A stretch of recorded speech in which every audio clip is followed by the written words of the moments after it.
Bet interesants gadījums bija pirms mēneša tajā pašā Elbrusā, kad tur 11 cilvēku grupa bija vienkārši nosalusi. Vienīgais viens cilvēks bija tas, kurš bija noskrējis lejā, tas palika dzīvs. Nu, tā kā arī man pašam ejot, es redzēju, teiksim, kā glābšanas dienests no sniega raka ārā mirušos alpīnistus, kur bija novirzījušies no takas, jo bija uznākusi vienkārši mākonis un migla. Skats nebija tas labākais, bet tāda ir tā dzīve. Cik es zinu, mēs iepriekš runājām jau par tiem cilvēkiem, kurš nobijās un noskrēja lejā, un es teicu to, ka, redz, tomēr bailīgam dažreiz nav slikti būt bailīgam. Varbūt tur, tas varbūt ir bišķiņ šausminoši un bišķi brutāli, bet varu pateikt, varbūt var tieši pastāstīt par to variantu, kā tas notiks tajā grupā. Kā vienmēr, kad Krievijā ir, ja tu ej kalnos, tev vajag pavadoni. Vai nu tev ir kāds instruktors, kas tev līdzi ir, vai arī tu samaksā vietējiem instruktoram, kas tev vada kalnā. Un, ja es nemaldos, tad tā bija kaut kāda vietējā grupa, kas tur gāja un ar savu instruktoru.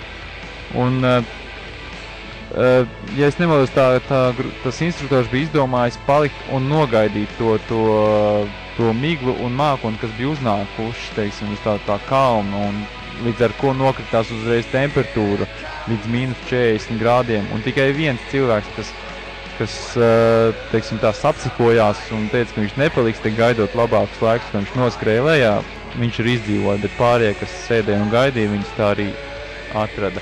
Viņus atrada tādā pašā pozā sēžot un gaidot, kad pāries tā migla. Tāds saka. Tas pats arī, kad ja instruktors māca, teiksim, laisties, ja tu paslīd uz sniegu vai uz ledā, ja tev māca pareizi gulties uz ledus cirtņa un spiest to cirtni iekšā ledu vai sniegā, tad šitāda situācija notika arī Kaukāzā. Tas bija Ulutau ielejā, kur vesela grupa, visi instruktori aizgāja bojā, jo viņus pārsteidz lavīna un viņi visi bija gulšies uz cirtņiem, nevis, kā, teiksim, man mācīja viens instruktors, kad, ja tev nāk virsū lavīna, tu vienkārši, ja tu esi lavīnā, tu ķeparojies ārā, peldi ārā no sniega, nevis sasprindzis gaidi, ka tev sniegs iznesīs, jo sniegs tev nekur neiznesīs, sniegs tikai tev aprakst, tā kā, un tos paši arī, kur lavīna viņus apraka, viņus tā arī atrada, kad viņi, bija darījuši visu pareizi, bet ne, kā saka, ne īstajā momentā. Tā, ka redzēt, neliela tāds, varbūt, depresņaks momentā ienāca, varbūt par to, cik arī šīs kalna alpīnisms ir bīstams, bet es domāju, ka to daudz saprot. Nav tikai skaists bildīts un saulīts, bet ir arī daudz kas cits. Vēl jautājums pēc mūzikas pauzes ir tāds, tad klausoties tādas lietas par mirušiem cilvēkiem un par to visu, cik tas ir bīstams.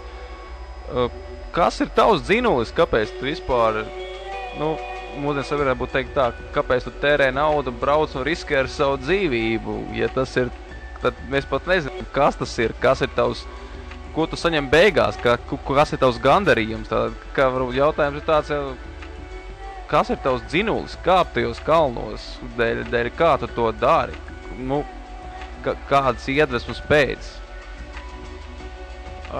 Teiksim tā, kalni patiesībā man dod kā garīgu mieru, ka viņi man uzlādē garīgu, un tas ir baigi forši. Tas pats, kas, teiksim, arī tiem pašiem Rīgas jumtiem. Kad tu uzkāp uz Rīgas jumta, tad tu jūties pilnīgi savādāk, tu esi prom no tās pilsētas, tu neesi Rīgā, tu vienkārši esi kaut kur citur, un ir ļoti forša sajūta. Un kāpēc es to daru?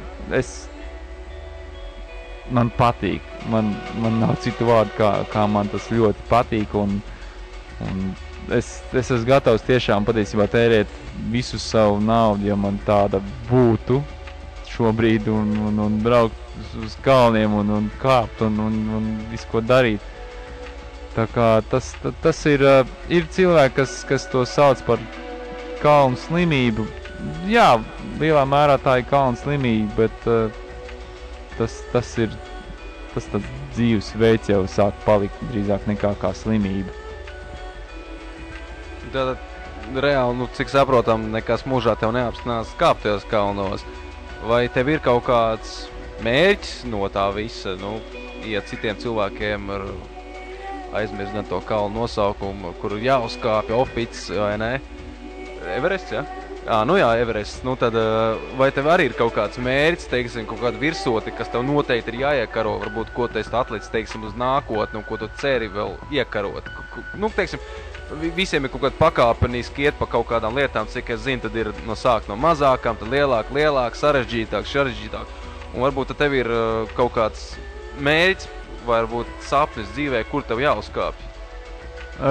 Jā, ir viens kalns patiesībā, bet tas, cik es ļoti labi saprotu, ka tas man vēl tālu nākotnē ir, viņš saucās K2. Viņš ir otrs augstākā virsotne, 8000, es īsti nezinu cik, bet viņš patiesībā skaitās kā viens no grūtākajiem kalniem. Nu, pat Everests nestāv blakus K2, jo tas ir ļoti smags kalns. Un patiesībā tas ir mans mērķis, uz ko es arī eju. Protams, tas ir grūts, bet ko darīs, ir jāiet vienkārši. Es īstenībā esmu kaut ko dzirdējis par K2, bet es atceros tādu raidījumu, kurš bija apmēram K2 cilvēku slepkavu. Varbūt es maldos, bet nē, tas nav tas, bet es zinu, ka bija pat tieši par runu par to kalnu, kad apmēram ir ļoti daudz, kas gribējuši tur uzkāpt, un ka tur grīzene 50% tur arī paliek uz tā kalna. Vai tā ir taisnība? Jā, tā ir taisnība. Es pats pat biju iegājis apstīties YouTube'ā, tur K2 ierakstīju un pastījos, ka jā, tur nav pozitīvs nekas tāds par to kalnu, tur viss burtiski ir kā ekspedīcijai, tur apsuluši cilvēki vai nosaluši, teiksim, pirksti, seja vai vienalga kas, bet tas kalns ir smags un tas tiešām ir patiesībā, ja tajā uzkāp, tad tu esi monstrs vienkārši, nav citu vārdu. Bet vai tas kaut kādā veidā, liekas tā, tur jau vairs nav nekāda kaifa kāpt, tur ir sūdīgi apstākļi, vējš, es nezinu, sniegs, nenormāls augstums, tad ir kā jau tas princips, ka tu izdzīvo un tev tas ir sagādā ko gandarījumu, bet kur tad ir pants? Es saprotu, apmēram uzkāpt kalnā, kur tev, tas ir manā stulbā salīdzinājumā, spīd saule, un tur kāp augšā ar tiem kāpšļiem un vispār, bet kur ir tas moments, kad tu kāp tādā kalnā? Tur, man liekas, es pat nezinu, cik tur ilgi jākāp ir, bet tur, man liekas, vienīgas mocības, kāds tur kaivs var būt. Teiksim tā, teikšu ļoti vienkārši piemēru, pamēģini no Rīgas uz Sālspili atnākt ar kājām, un tad, kad tu ienāks mājās, tad tu sapratīsi, kas tas ir pa kaifu, ka tu esi mājās. Teiksim, ar kalnu, tādu smagu kalnu, tas nozīmē, ka tu, teiksim, ej uz mājām 10 dienas, un tad, kad tu esi uzkāpis tajā kalnā, tad tu saproti. Tu aizmirsti vienkārši visas grūtības, tu pat nejūti, man liekas, kad sasalušos pirkstus un vēl kaut ko, bet tā sajūta patiesībā, kad es uzkāpis kalnu virsūnē, tā ir neaprakstām. Es domāju, ka šo mierīgi jūs varat tagad mierīgi pierakstīt pie uz lapiņas, jo tagad mēs sapratām varbūt, kāpēc cilvēki to dara. Šī teikumā tiek izteikti absolūti viss. Labi, mēs dodamies nelielā pīpauzē. Jūs turpinājumu izklaidējas Deftones ar Back to School un Filters Take a Picture, un tad jau turpināsim.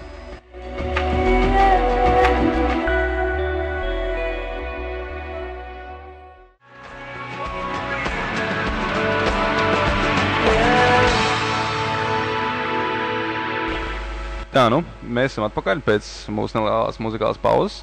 Un Ani ir jautājumi par, teiksim, to vienu atrakstīšu parku, kas atrodas Siguldā. Un ir jautājums tāds, vai organizatori ievēro visu drošības apstākļus, tātad vai ir pietiekami droši iet tādas trases un karāties tajos augstumos, vai, protams, tu paraksti to līgumu, un tu paraksti to līgumu, un protams, ka tu uzraksti to, ka visu, par ko atbildīgs esi tu